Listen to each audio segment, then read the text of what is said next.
Today is all about the pastrami and the Reuben sandwiches. And Todd put a twist on this Reuben sandwich. So good. Let us show you how we did it.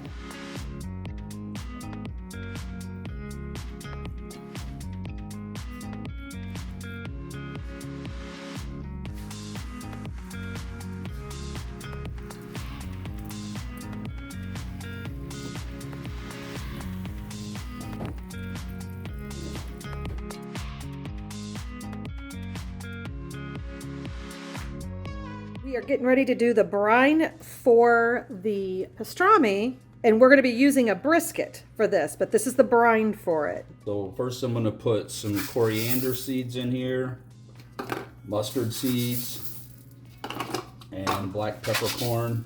I'll put the recipe at the end of the video where you can do a screenshot. Then I'm going to heat this up and kind of start to toast these a little bit to get them to release the oils. Approximately how long? I don't know, until they start to pop a little bit. You'll know it when they get hot enough, they'll start popping. So how many times have you made this pastrami, would you say? Probably 4 or 5 times maybe. And what inspired you to do that? I like pastrami. And there you have it. Todd likes pastrami. It's something new to do with the brisket. If you cook briskets and got pretty good at cooking briskets, then. And we just found some amazing sales on briskets. It was, what is it, like $2.99 a pound? Yeah, about half price. So briskets that normally cost over $100 was costing like around $50. But Todd found an amazing deal on briskets, so he bought a couple of them. We're going to be actually making a brisket for Sunday dinner, but he bought an extra one to make the pastrami because this is quite a process. It's about a 7-day process. Yep, we'll make this brine up, and then I'll put the brisket in the brine and leave it in there anywhere from 7 to 14 days in the refrigerator. Turn it over every day. It's standard, call it 20% brine, 20% salt solution, which is very important. You can increase the volume of this, but what's important is that you have to keep the right ratio of salt to water. It has to be 20%.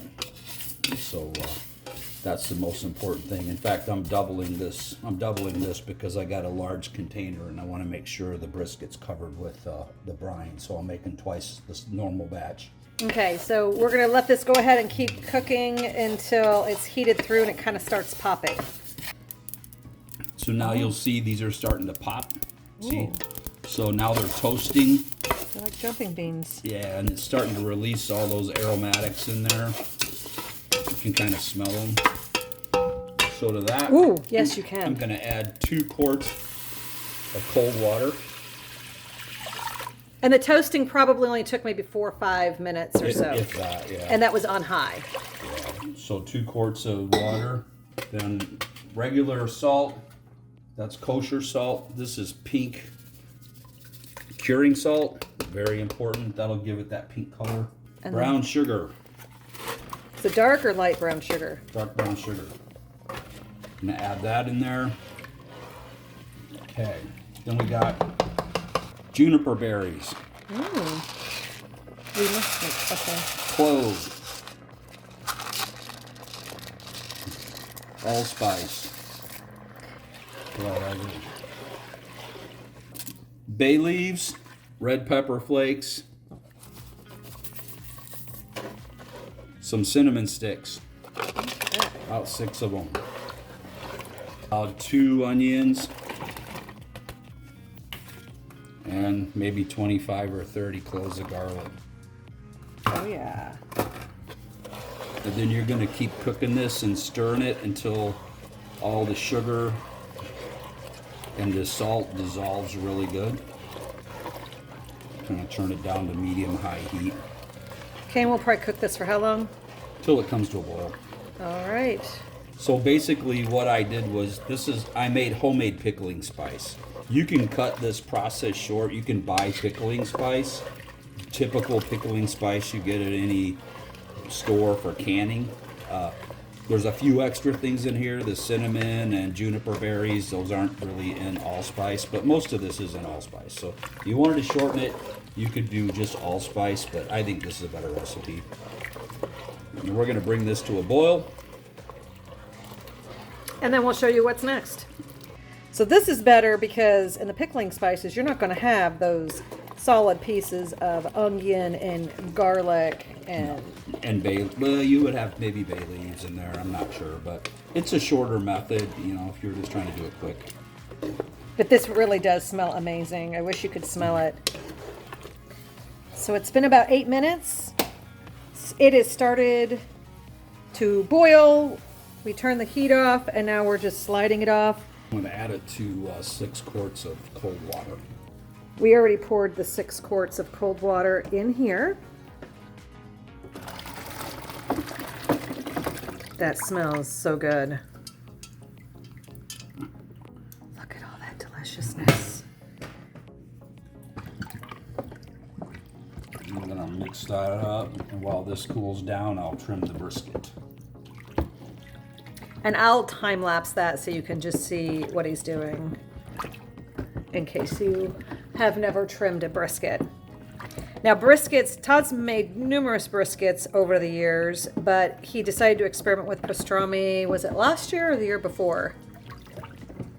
I don't remember. I've made multiple pastramis too. And I personally, I know I'm 52 and I have never had pastrami before. And when he made it, I mean, I guess I had nothing to compare it to, but I could not believe how delicious it was.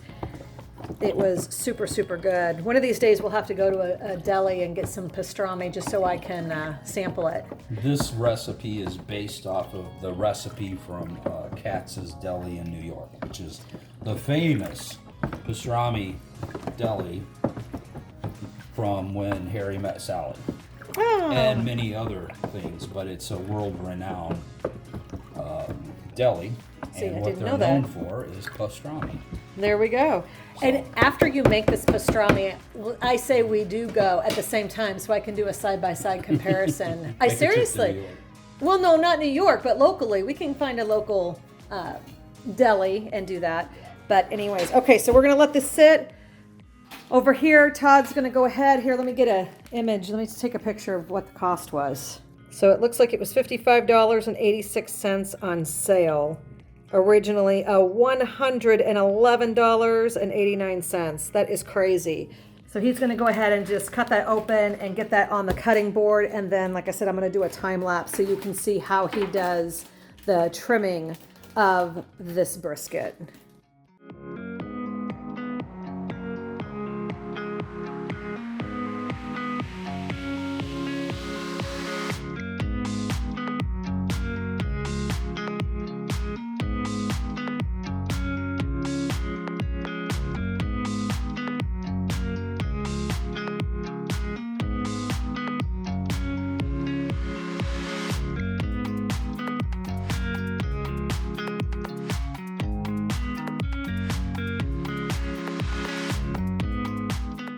The brisket has been trimmed. It has been placed in this container With the brine. with the brine and the water. I'm going to set a plate on it just to help hold it down under the brine. Then I'm going to stick it every day. I'm going to put this out, go out there and turn this over. What happens if this meat is sticking out? Yeah, I'm going to hurt a little bit because I'm going to turn it over every day. Okay. But then I'm going to turn it over every day for, well, you can go 7 to 14 days. I'm going to go 8 days on this. 8 days, I'm going to take it out and cook it. And today is May 30th. And then we'll state the date whenever you take it out. All right, so we're going to go place it in the fridge. Okay. Now, you certainly can brine this in a large Ziploc bag. Isn't that what you used before? Yeah. All right, so there it is. So you can use a large Ziploc bag and then you would just rotate it every day. And we'll be right back. Todd is in process of making the Bavarian sauerkraut.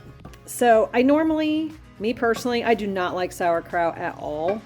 But Todd made this for me. I guess it was probably a couple years ago. And it was absolutely delicious. Basically, we didn't show how he did this, but basically what this is this is for one serving. 1 tablespoon of bacon drippings, 1 cup of finely chopped onions, 2 packages of sauerkraut undrained. I thought you drained it over there.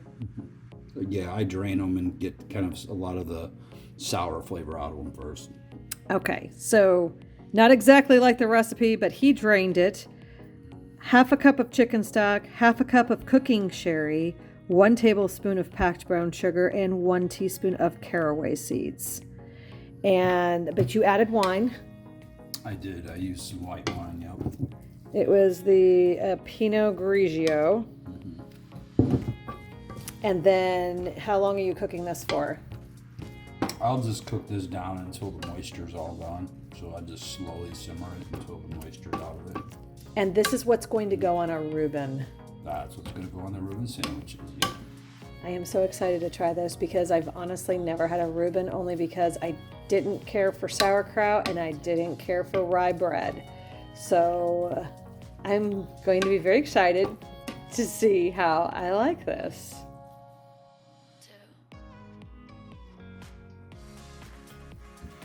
So now we are going to be making the Katz Deli Pastrami Rub recipe. And this is going to be 5 times the amount because we have approximately a 15-pound. I think I'm going to do 4 times. 4 times? Yeah. So we have approximately 15-pound brisket, is that? But okay. I'd rather have more than not enough. Okay, I will make sure I pop the recipe at the end. So this is coarse black pepper. Coarse black pepper, dark brown sugar, paprika, garlic powder, onion powder, mustard powder, coriander powder. So I'm going to take all these peppercorns, put them in a bag, and crush them kind of coarse. Mustard seed, peppercorn, coriander seed. So with those 3 ingredients in the Ziploc bag, he's now going to bang it out. Oh, that didn't sound good. Change of plans. We're going to place it in the Ninja because it was taking a little bit too long. They're kind of hard little suckers. So we'll pause that for probably maybe a couple seconds. Yep. We want a rough chop. Very rough chop, yep.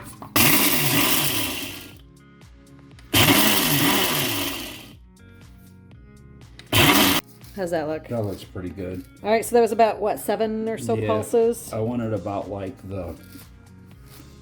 that, like really coarse sand. That's what you want it to look like, really coarse sand. Okay, you want it to look like really coarse, super coarse. I wouldn't call that coarse sand. It's a little bit bigger than coarse sand. But I want to break them up. Yep, it's broken up.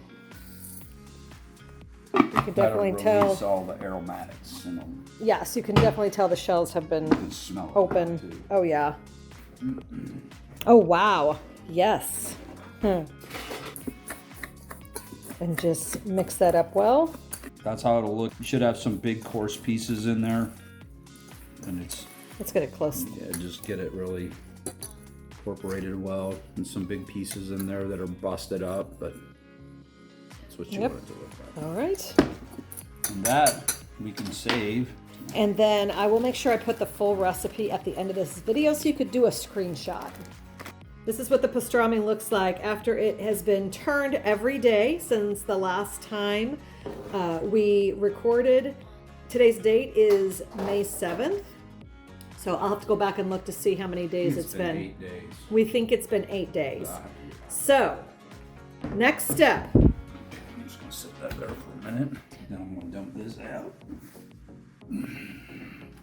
So the brine is going bye-bye. I'm going to rinse this out. Then I'm going to fill it with some cold water. Now I'm going to wash off this brisket and get all this stuff from as much as I can off of here. From the brine. From the brine. This is a clean sink. Yeah. We rinsed out the tub and added fresh water because after he gets done cleaning all of the meat, then he's going to place it back in the water to soak for how long? For a few hours, and I'll change the water a couple of times just to try to take some of the salt out of it. It's been sitting in salt brine for what, 7-8 days. So I'm going to try to take a little of the salt out of it, but it's been brined all the way through now. So and you can see, because of the color of that meat, is now like that reddish brine color that you get with corned beef. Right now it's corned beef. That's what it is.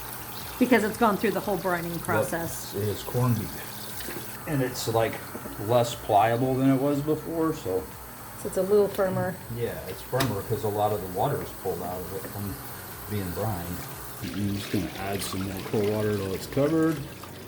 And I'm going to change that water 3 or 4 times in the next, say, 6 hours. So maybe every hour or so, dump all the water out, rinse it off, put it in clear, new water, and that will help pull some of the heavy amount of salt that's on the surface and stuff. Okay, to be continued. We'll be right back. So the brisket's set for a couple hours in just some cold water, and you can see where some of the salt and stuff is leached out of it. So I'm going to change the water out, put some fresh water in, let it set again for a while, and that'll just pull some of that super saltiness that's in there. Won't take out the flavor. It'll still be brine just like corned beef, but it won't have a super salty flavor on the outside because I want the flavors of the rub on there. I don't want it to taste just like pure salt. So this is a good step to do. So we're going to go ahead and just rinse it now. Yep. Cool.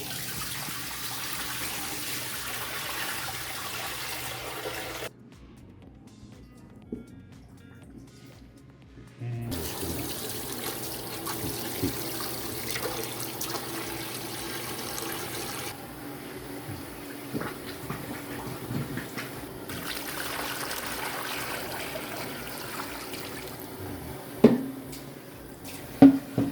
Just going to cover it completely with cold water.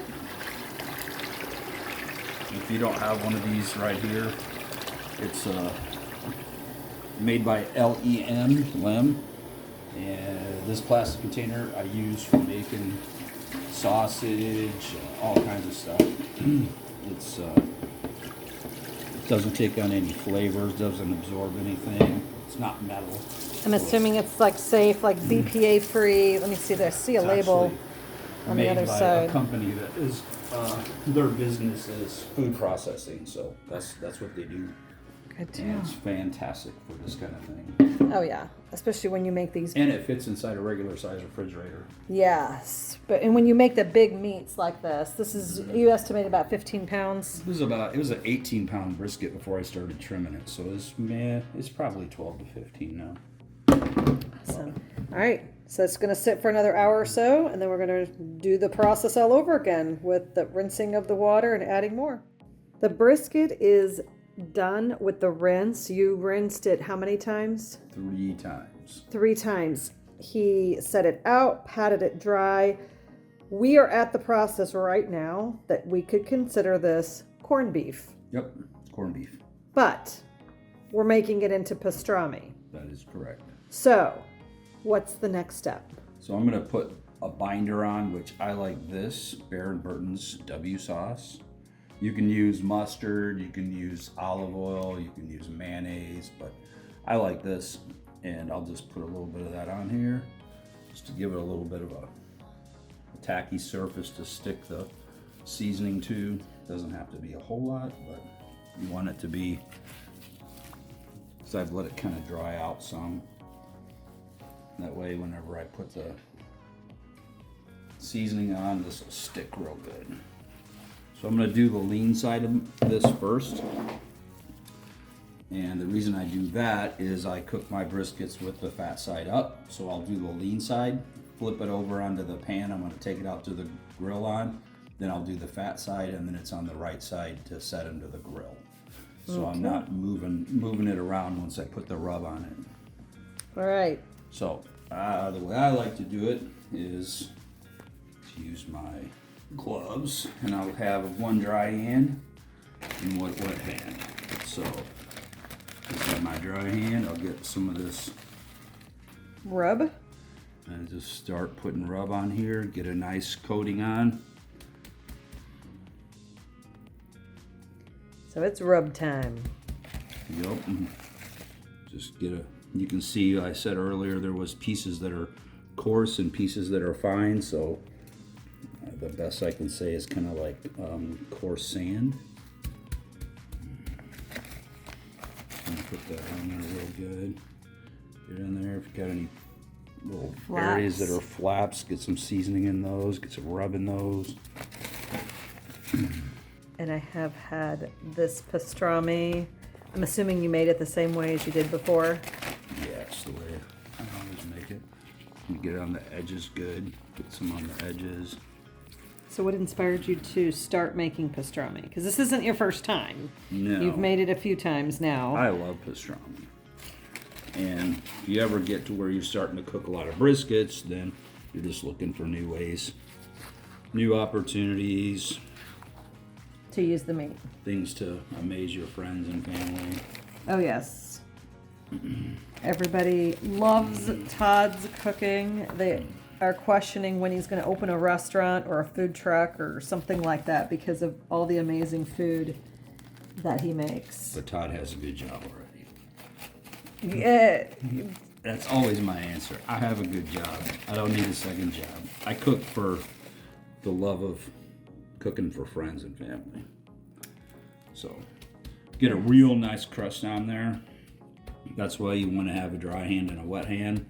This way you can really press it on. Make sure you get it on there real good. And as you notice, he even did the sides too. Yeah. This one.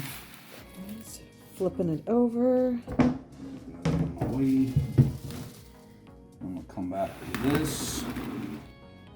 And this is fat side up. Now it's fat side up. I cook all of my briskets fat side up. There's a lot of theories out there. Some people fat down, some people fat up. Me, I always cook mine fat up. And it turns out And absolutely they turn out amazing. well, so I don't mess with what works. And we've even had people who are, I would say, definitely chef quality, have said that this is better than some of the really fancy barbecue places that they've been, and they've traveled the world. So, I'm not bragging, but well, we know you do such an amazing job. It is so good. so you want to just get again just a nice crust on there. Yeah, anytime we have get-togethers and they know Todd's going to be cooking something, he usually does some extraordinary things. We've done everything from a whole hog to alligator to briskets and pulled pork, ribs. I mean, you name it. Cuban dinners, Asian dinners, Cajun dinners, We would do Indian dinners. We do birthday themed dinners, so it is basically whoever the birthday person is, then they get to pick the theme. So I usually always do Italian just because that's my favorite. But just like Todd mentioned, we've had Everything. yeah, the Asian, Cajun. Seafood, New England seafood dinner. Oh, I we can't did like a even beach remember. theme that one time where Yeah. we did like a boil and Done, yeah, mini. Oh my shrimp gosh, boil, you crab had- boils. and usually it's like a my gosh, it could be anywhere from an 8 to a 12 course meal. Okay, so there's a good amount on there. I'll just let this set for like maybe 30 minutes or so and just rest.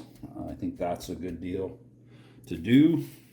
And the grill is preheating And, to what temperature? The most important part of cooking a brisket is cook it to temperature. 203 to 205 degrees. If it gets done early, pop it in your oven, 170 degrees. It'll sit there for 12 hours and be just as good as when you put it in. The oven's preheated 225. at 225, and it's going to be low and slow for approximately. Anywhere from 10 to 16 hours. It just depends on when it wants to get to 205. Okay, this bad boy will go on 225 for however many hours. We can let you know whenever we pull it off. All night long.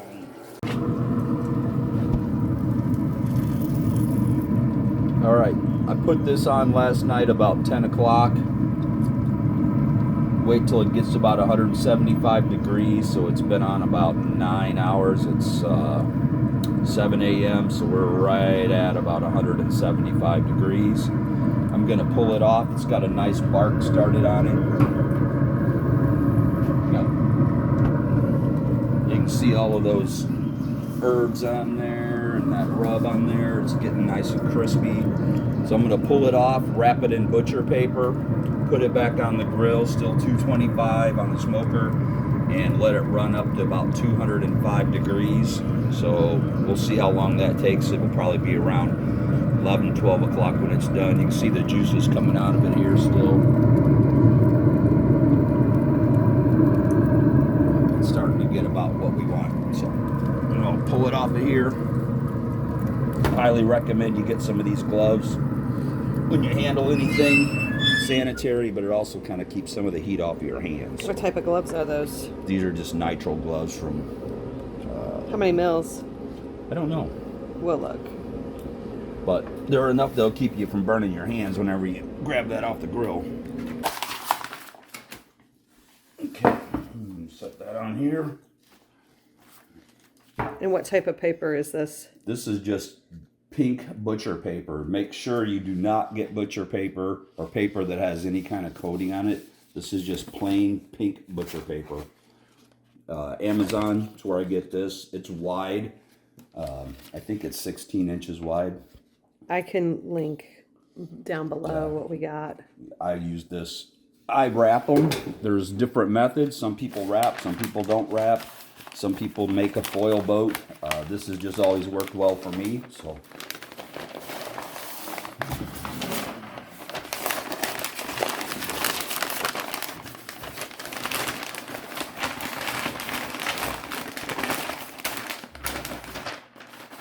That wrap like that. And we know this is not the butcher's way of wrapping it, but this is how Todd does it, and it works out just fine. Yeah, as long as you get that covered and sealed back.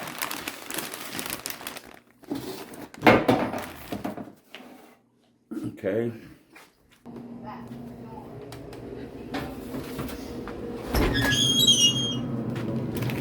Flap down. Flap down. And then I'm going to put my temperature probes back in here. This is something that I think is absolutely required. If you don't have a set of temperature probes, you should get them. These are Ink Birds.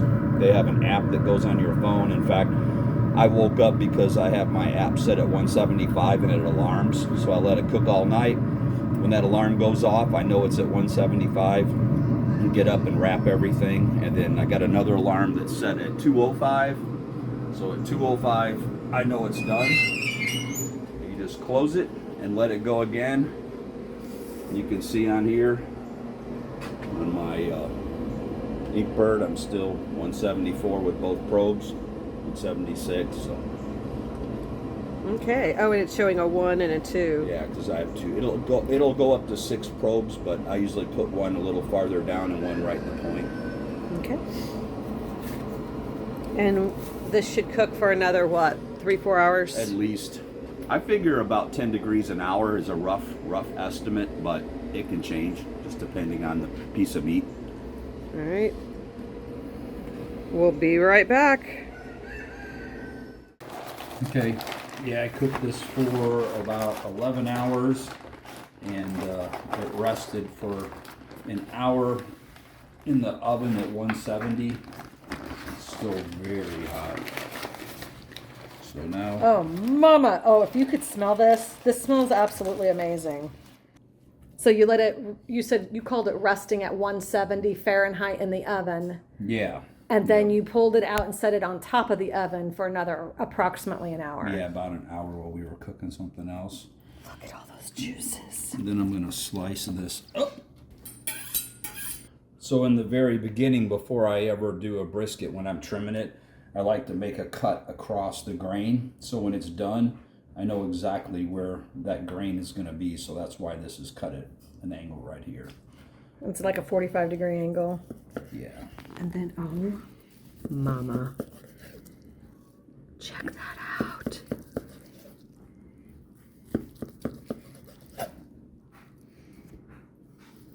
Katz Deli's got nothing on Todd. Actually, this is part of their recipe. So Katz Deli rub is what you used here. Anything else that was the recipe that you used that had to do with Katz Deli? No, that was their rub. And then I'm gonna cut a bunch of slices up here. You can let this actually put this in your refrigerator and let it set overnight and get really cold and slice it thin like you would in a deli. If you wanted a thin slice like a deli sandwiches. And let it get cold. I'm cutting it hot, so right now it's going to be Can I steal one? a little more difficult to cut because it's too warm. But and then I'm going to start putting together some Reuben sandwiches with this.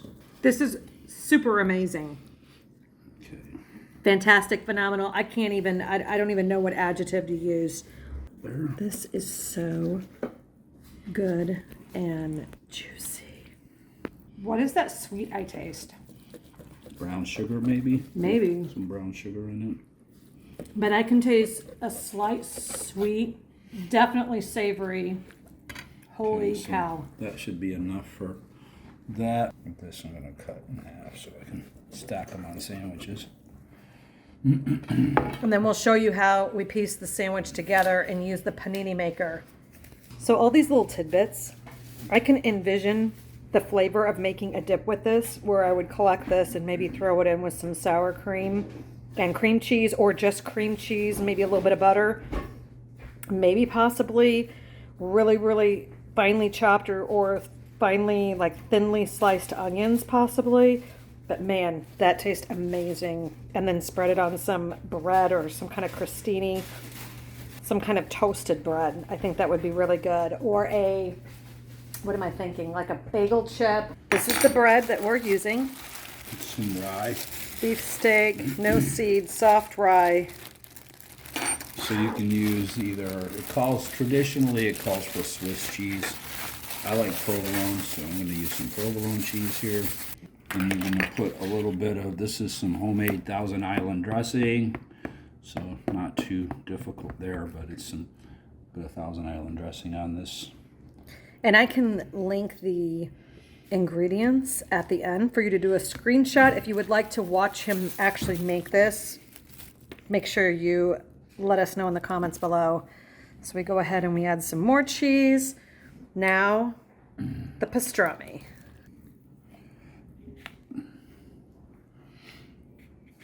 Slices of pastrami. I say you add one more. Oh my God, this is so good. It is already slightly warm, but that's okay. Okay, then a little bit of this Bavarian coleslaw in there. Again, if you want to on top of see that. him make that from scratch, let us know in the comments below. I'm not wearing gloves right now because I'm going to eat this sandwich, but I will be wearing gloves when I make them for other people. Okay, and you're going to close that up. Do we need to like butter the outside or anything? Nope. Todd just bought this panini maker.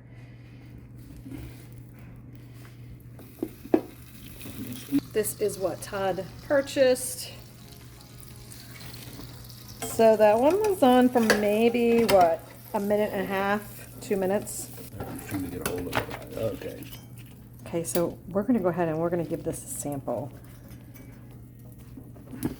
You can, of course, cook this longer if you would like. You can do this any way you want to, but this is how we're doing it.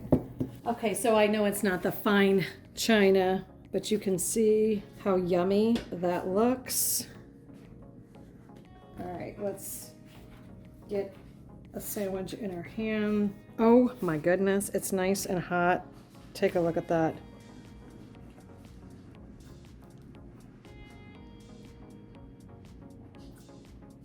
That looks so good. How is it? I think it's really good.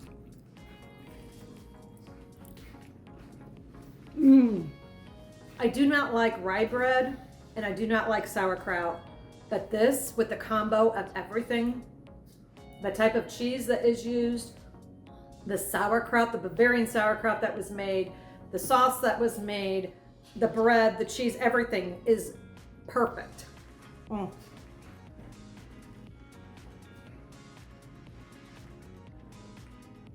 if you try this.